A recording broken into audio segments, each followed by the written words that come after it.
Ora, bem-vindos ao primeiro objeto de aprendizagem. Hoje vamos falar sobre o módulo 1.1, elementos estruturais da paginação.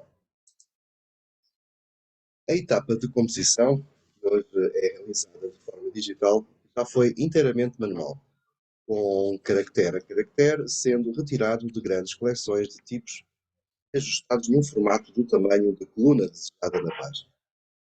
Na composição com tipos móveis, o texto desejado é ajustado, formando um molde, cada linha de texto, com cada uma delas alinhada, para formar colunas de texto da página. Após a composição manual, as máquinas de linotipo fundiam mecanicamente linhas de chumbo para compor linhas em alto relevo, sendo essa liga metálica reaproveitada mais tarde em outras composições. Vamos então agora ver o que são diagramas e sistemas. Nesta UFCD, exploraremos mais a fundo os diagramas, dada a sua importância para o planejamento visual de páginas. Por ora, cabe apenas uma introdução sobre o tema. A função de um diagrama, ou seja, um grid ou uma grade estrutural, é organizar os conteúdos nos espaços que serão ocupados por eles no layout. Quando usado num projeto editorial, o diagrama confere unidade visual às páginas, sem deixá-las monótonas, já que permite diferentes composições com múltiplos elementos dentro de uma mesma estrutura. Vamos agora ver quais os elementos principais de uma página. As decisões acerca da divisão hierárquica no espaço de uma página dupla resultam de uma análise das partes convencionais de materiais textuais encontradas em publicações.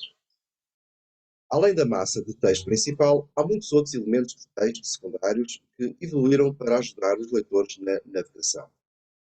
O componente de uma publicação existe em relação aos outros, de modo que seja sua diferenciação implica também em conexões entre eles. Estes são apenas alguns dos elementos que compõem uma página. Utilizar e até criar outros, dependendo do conteúdo que temos em mãos. Vamos agora ver a parte relacionada com a composição de texto. Comecemos pela largura da coluna. Escolher a largura da coluna pretende que proporcione uma leitura fluida e confortável do texto.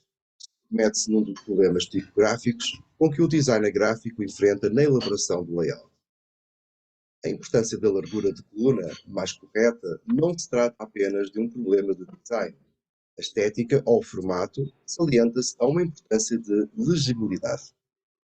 Qualquer publicação em formato impresso é lido a uma distância entre os 30 cm e os 50 cm. E em função disso, o tamanho do tipo de letra deve ser determinado, dando ao leitor a legibilidade precisa. Em resultados de análises, foi determinado que para obter a melhor experiência de leitura, cada linha de texto numa coluna deve ter em média 7 a 10 palavras. O incumprimento destas medidas pode resultar em efeitos negativos que quebram a continuidade à leitura.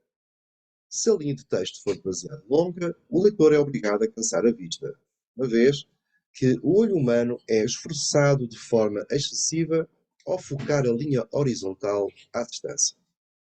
Se a linha de texto for demasiado curta, o leitor obriga a vista a saltar de linha a linha várias vezes, interrompendo o fluxo regular da leitura. Assim, é importante que o designer encontre a largura de coluna mais precisa a uma leitura concentrada e agradável, harmonizando um ritmo relaxado e fluido. Para tal, é de grande importância que sejam considerados outros aspectos para que a mancha tipográfica tenha uma aparência leve e aberta. O tamanho do corpo de texto escolhido, a entrelinha e o tracking aplicado, ou seja, o espaçamento entre os caracteres. Falemos então agora sobre o corpo de texto. Pondo em questão a mancha tipográfica, é de salientar que é importante compor o texto de forma constante, conferindo-lhe uma aparência precisa e coerente na sua distribuição ao longo das páginas, e determinar o tamanho do corpo mais preciso e correto, uma das prioridades para chegar ao resultado. Como medida de referência, pode-se considerar que um ponto equivale a 0,35 mm. Como foi dito, a largura correta da coluna de texto deve ser determinada em função do tamanho do corpo de texto. Entrelinha. Por entrelinha entende-se a distância, em pontos, entre as linhas de composição no software de paginação.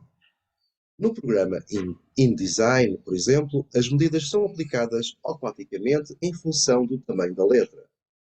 As medidas devem ser verificadas de modo a perceber se adaptam corretamente à situação específica em que se enquadram e se demonstram uma boa legibilidade ao texto. Se não acontecer, esta medida deve ser alterada manualmente e encontrar o resultado pretendido. Geralmente, esta distância é ligeiramente maior do que o tamanho do corpo de texto, estipulada nos programas de paginação.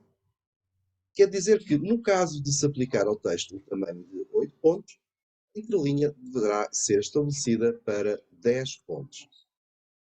É essencial encontrar um tamanho de entrelinha correto e equilibrado, em função do texto, para uma aparência funcional e harmoniosa. Margens e espaços brancos.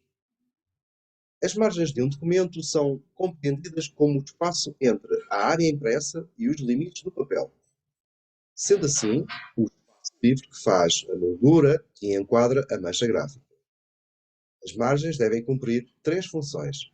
Primeira, em que a primeira deve prender a mancha tipográfica à página e deve unir as duas páginas que fazem parte da constituição do sprint. A segunda deve enquadrar a mancha gráfica no design da publicação. E, por último, deve proteger o conteúdo visual, facilitando a leitura e o manuseamento do objeto por parte do leitor. As margens devem constituir uma barreira de segurança para o leitor colocar os polegares. Vejamos agora o título corrente. Mais do que um número de página, o título corrente geralmente contém um nome e a data de edição da revista. Antigamente, a maioria das revistas aplicava o nome da publicação na página esquerda e a data ou número de edição na página da direita. Atualmente, o mais comum é utilizar toda a informação em ambas as páginas. Este elemento deve ser posicionado na página de forma a enquadrar o layout de modo funcional e estético. Sobre o alinhamento de texto. Ora, o alinhamento de texto refere-se ao ajuste do bloco de texto na coluna, sendo este alinhado à esquerda, à direita, centrado ou justificado. Cada tipo de alinhamento confere diferentes qualidades estéticas, mas podem ter erros. Em que, para evitar esses erros, o corpo de texto deve ser tratado com cuidado relativamente ao espacejamento, ou seja, ao tracking. Espacejamento. O espacejamento refere-se ao ajustamento de espaço entre os vários caracteres de uma linha de texto. O espaçamento deverá ser o mais regular possível. Se for demasiado extenso, as letras surgem como elementos singulares, em vez de formarem palavras concretas, e perde-se a continuidade da leitura. E se for demasiado apertado, as letras sobrepõem-se e torna-se difícil a distinção das palavras.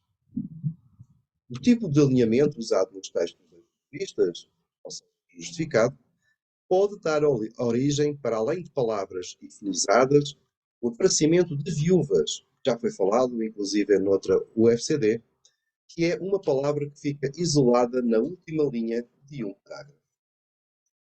Vamos então ver, por último, a legibilidade. A leitura de um texto implica que o indivíduo converta as palavras lidas em conceitos mentais e o termo legibilidade refere-se à facilidade em desempenhar esta descodificação. É a percepção visual e reconhecimento das letras do texto e a leiturabilidade é a facilidade com que o leitor absorve a mensagem do texto. Deixo-se então agora com a frase deste modo, que é o principal ingrediente do design gráfico é o amor. António Iannido. É?